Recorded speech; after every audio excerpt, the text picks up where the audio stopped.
Hey guys, it's Ace here, and today I've got a two-part transfer bonanza within my Man Utd Career Mode on FIFA 14, Next Gen, Xbox One, all the keywords there. So I suppose you're wondering why I'm on the calendar right now. So I decided that because the career mode was getting a bit boring and stale, that I simmed the second half of the season. So we skipped through January, the transfer window that is, and we didn't sell or buy any players, so that was good.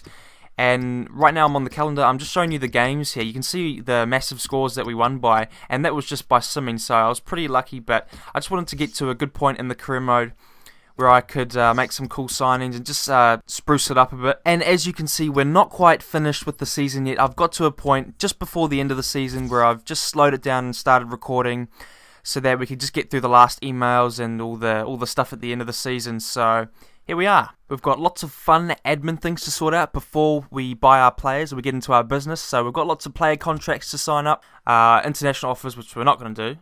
And that actually brought us nicely to our first contract discussion. So we've got Adnan Yanazai, who just wanted a bit of a pay rise, so I bumped up all of these things here. And I'm actually been quite unimpressed with his progress of late. So I will be looking to use him more in the next season, along with some of these other players. So this was quite quick. I went to the squad report, and I will actually go through the squad report again more in depth later on in this part one. But you can just see the progress I've made with some of these players.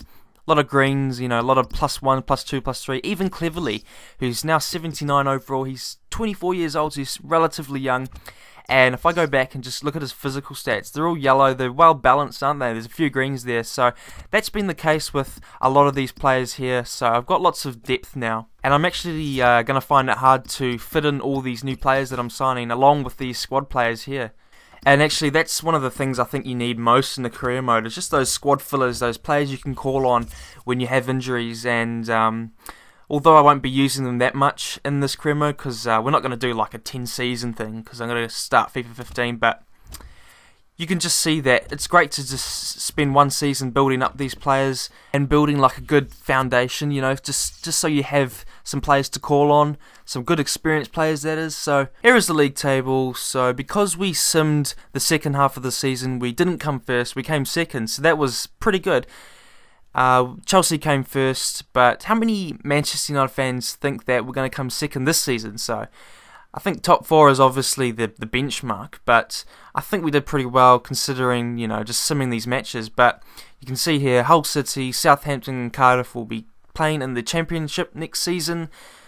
I would not expect that to happen this season either, but just let you look at the table there. And now we're going to move on to the last bit of the season. There's our team here with Rooney. He's got a bit of a niggle there, he should be fine. But right now we've got some contracts to sort out before the end of the season. So a lot of these younger players you can see here, Tyler Blackett, Lingard, Reece James. So we're going to be doing all of these except for one player I'm going to show you in a minute. But yeah, just the standard stuff, just bump them up a few years.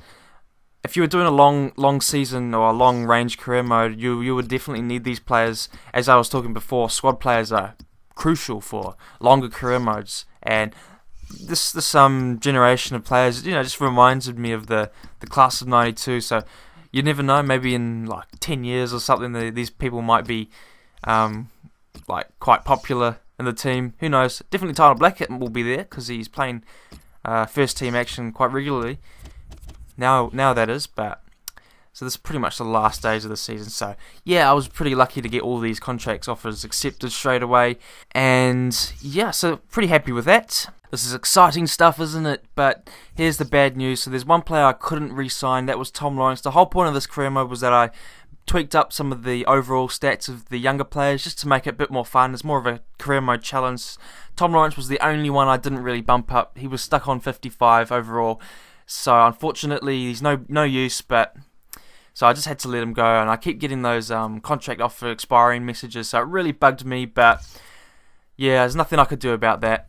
But here's another thing that really bugged me. The two players that I signed in the transfer window both are telling me that they don't want to play or that they want to get sold, and I'm pretty sure that's a bug, but oh well, I don't care. I'm pretty sure that's a bug. I've had that happen to me a couple of times. They usually don't sell off to another club, but oh well. And actually, when I got these emails, I was starting to get a bit nervous because I've never really simmed a big chunk of the season and expected to keep my job. I've never really been sure how the sim matches work. But ta-da, here we are, end season, and we didn't really get the news on my job. I'm sure we'd be fine because we came second, but just simming matches, I'm not really sure what happens there. But first day of the season, I got an email back to say that I was still at the club and they wanted to keep me on for a few more seasons, or something like that. That's what should happen. And I got the emails back, trading injury for Ward Prowse, so he'll be back in a few weeks, I think. And important, all the basic stuff. And this is what really shocked me. We get 55 million, so that's going to help us a lot with buying some of these players like Falcao, Strootman, all the players that are rumoured in real life, plus one more player who's you would not have heard of, probably, to be rumoured with Manchester United, but I've just chucked him in there. But you can just see the table here. Teams we've got this season: Brighton, Hove Albion, Derby County, and the next one is QPR. So they'll welcome them into the Premier League, and just the usual teams there, that the mid-tables, whatever. So now I showed you the squad report before, but now I'm going to go more in depth and just show you the players, so you can stop it at any time, pause the video and look at the players. But a lot of these players were so-called like transition players, we're trying to build them up, and they're just going through that period where they needed to grow. But a lot of these players now could play in the first team, and I will be using them. Like Rojo, he's up to 80 now. He was 78 when I bought him, so definitely first team player for him. Some of the players went down, like Robin van Persie. That was expected. And yeah, I've got some good squad players here. Welbeck, maybe he has to go. So yeah, as you can see, some of these players, like Yanko was 67, so those were some of the players that I tweaked up at the start of the career mode. Lingard as well, Vermeer. Shaw hasn't gone up a lot, and Smalling, I think he has the career mode bug where he just stays on 78, 76, whatever he was. Johnny Evans, I'm going to have to use him a lot because he's 81 now, so Carrick, that was expected, 32 years old. Great servant, but I think he's got 1 or 2 more seasons left in him. With that being said, I've brought you now to my shortlist, pretty much the same as it was at the start of the season, apart from a key addition, that's Falcao. But I saw here with Vidal, I'm not really sure what's happening with Vidal. If you follow Manchester United, you know that he's been rumoured for the last 2-3 months, and there's something that I've seen so many articles and things on the web saying that he's going to join. I don't know whether that's the media just hyping it up, but I'm quite disappointed actually. When I heard the first rumour about Marcos Rojo, it took 1 week for him to get everything signed and become a Manchester United player, and Vidal took him 3 months for all these rumours and to not go through, so that was very disappointing. I question whether he wanted to play for Manchester United or not, but then again I'm not sure because the media like to spin things and just pad it out, don't they? But very frustrating as a fan, and I think a lot of us would jump at the chance to play for our favourite club, let alone the best club in the world, and that's pretty much the case with Rojo, not the case with Vidal. I would have just gone straight out and said, I want to play for this club, I want to play for you guys, but that didn't happen. So that's a key position we needed as well, so because of that I took him off the shortlist. I just don't think he wanted to play for Manchester United, and I don't think we're ever going to sign him, because apparently yesterday, there was that thing on the news saying that he had that injury in his knee, and he's had that for a while, so I think maybe they just hesitated buying him because they don't want the next Hargreaves or something like that, Hargreaves 2.0, but bit of banter there. But sorry if I'm boring you, but if you've been watching the screen, you'll see that I'm putting in some inquiries for some of these players. Andre Ayew was the one that I was talking about, that secret player that I was talking about. He is a all-rounder player. He'll be very cheap as well, and I think he'll be about 78, and he'll go right up to 85 at least. But yeah, because I took Vidal off, that means I still have that hole in the midfield. I need to sign one of those box-to-box players, and that player is Kevin Strootman. He plays for Roma. I couldn't buy him last season because he just joined Roma, so I had to wait until now, and I'm going to buy him.